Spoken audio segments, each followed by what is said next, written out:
Hello, everyone. Welcome to this episode of Rush Roots. Today we have Derek. So, why don't you tell us who you are and where you're from? All right, everyone. I'm Derek Tyler, and I live in Ware, Massachusetts, and I've been a Rush fan since about 2017. All right, Right. cool. Awesome. Well, why don't you tell us how you heard about Rush, what got you into them, and what keeps you around? Tell us about your Rush roots. All right. So, honestly, I was just flicking around YouTube one day. I was watching one of my favorite content creators. His name is Crash Thompson. I don't know if any of you guys have heard of him, but he was putting up a video series called How to Get Into. And I initially didn't watch it because I'm like, who's Rush? Who are these guys? I didn't know who they were. And so I was watching all the other ones he had did. But then I'm like, you know what? I watched all the other ones. I'm just going to go ahead and watch the two-parter that he did. And as soon as I watched those, I was blown away. I literally checked out Permanent Waves, and I just never looked back. Oh, wow. Cool. So tell us a little bit more about that specifically. So, it's a series on how to get into, and it's all about bands specifically. Yeah, he basically goes through a band's discography and just tells you how to get into like the albums to start with, And where to start? Okay. digging, what to avoid, if anything. Well, we There's never want nothing to to avoid on no. Rush. Yeah, Wait, all I Rush, got you. What's that? all Rush is good Rush. Yes, sir. Absolutely. Yeah. Cool. Well, what kind of keeps you around? I mean, you got into them quickly, it sounds like, but what kind of keeps you around? Well, between buying the records on vinyl and having just being connected that way, and just the lyrics and just how heavy hitting the music is, just the Rush were the whole package. They were nice guys. They were great musicians. You know, they weren't that stereotypical rock star kind of ego that you had with other groups. Just something about them, they really speak to me, especially Getty. Cool. Yeah. Cool. That's awesome. All right. Well, I think it's safe to assume with the next question here that you were not able to see the band live. Is that correct? Because you got into them after their R40 tour. Unfortunately, not. But I have watched a bunch of tour DVDs and a bunch of movies. Time Stand Still. I still get emotional every time I watch that towards the end. Oh, totally. So Oh, yeah. what we generally ask, if you haven't seen the band live, if you had the opportunity to have seen the band live at any point in your lifetime, what tour would you have gone to see them on? Probably the Moving Pictures tour.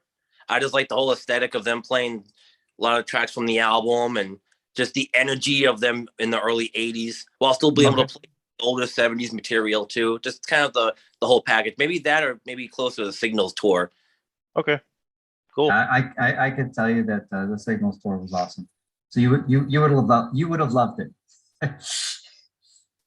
That was great. Oh, I bet. Yeah.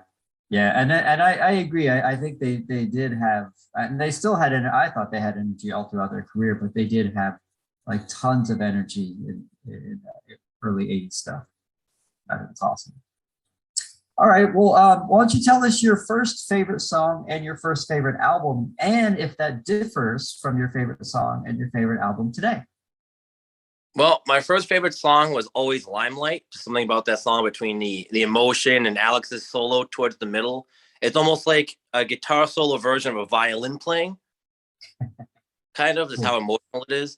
And my favorite album has always been Permanent Waves. This is actually the first record I bought on vinyl. Nice. There you go. Yeah. I've always been attached to this record. Just something about it. So is that kind of where you're still at? You're still, hooked on Permanent Waves type of deal, or have your preferences evolved over time? Oh, I'm still on Permanent Waves, definitely. I mean, I love Moving Pictures. I love even the synthwave era I've gotten into. I know you're a Power Windows guy. I've grown to love that record too, just because it's still a little bit of the progginess of like Signals, Sure. mixed with a little bit of the pop appeal that was on like Grace Under Pressure. So the Yeah. prog fan, I would still say prog still good if you like the synth pop sound that they were going for on that record. Yeah. Cool. Awesome, man. Anything else? Any other Rush related stories you want to share, or anything specific about you and your Rush fandom that you want to share?